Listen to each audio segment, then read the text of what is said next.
Well, we have the privilege now of being joined by one of the artists of this exhibit, Barb Marchand. Now, this window doesn't look like your finished work, but this is where you start. Right, right. This is an example of some of the Okanagan materials that I get from the land. And my work is all about the land, and it's about storytelling, traditional storytelling with seal culture, the Okanagan native culture. And these pieces came from a log home building site. These are the notches they cut out of a log building, and they throw them away. And they're all little V shapes. And when I seen it, I decided, you know, it's inspired me. I'm going to work with that. I can see something in that. So this is just the pure wood.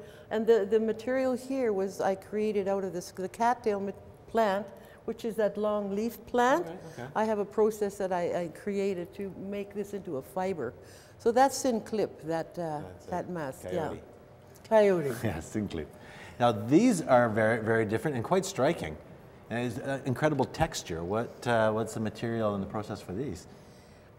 These ones here are made out of found plywood. Like again, I recycle lots of old material from the land, no matter what shape. I see something in it, I want to work with it, I do. I'm a multimedia interdisciplinary artist. I like to try many disciplines. This was one I wanted to try on a two-dimensional form, highly textured. It's a matter of applying the texture to the work, to the format, and then I bring it out with a lot of different adding and subtracting of colors, and then I start to see what is talking, what is saying to me. So I bring the image out from what it gives me. It's never planned. It comes out, just comes out, and it just talks to me, and we have this relationship back and forth. I learned about the culture, and I worked with it so many years, and the traditional way of working things, and I really enjoyed taking that and bringing it into a contemporary form, but still it's linked to the culture, but more of a modern way now. But this is my own style. Now we've got a pair of loons here. We do. I'm speaking to the artist responsible for this and some of the other great work here at this exhibit in the museum, Janine. So talk about this now. They're made from natural materials.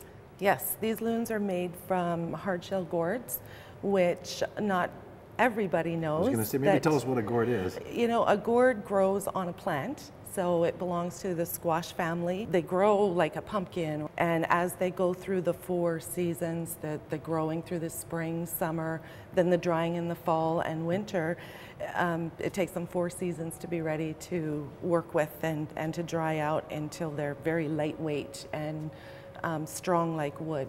So what spoke to you to make these loons? They just said, we're loons. Just the shape. These ones had weathered outside for quite some time, so they had a lot of splits and cracks and breaks, and they were probably outside for about 5 years. Wow. And so I just worked with them. I left a lot of the dried inside in there for some depth to be able to peek in and see what's in there. And then really I just added some wood burning, some ink, white ink to the markings, and the eyes are red seeds. And hanging in the center, this is really quite eye-catching, and there's a lot to discover in this piece. You know, our connection, intertwined, interconnectedness, we are of the land, right? So the land is our culture. And we've got Nahahik, which is Ogopogo in there, and all the little people, which is also stories from the little people that live in the hills around here. So those are all depicted in there, and I just really love having it in the museum here because, you know, as you look around, there's other artifacts that are on display here at the museum that tell our history, so I'm very honored to have my work here.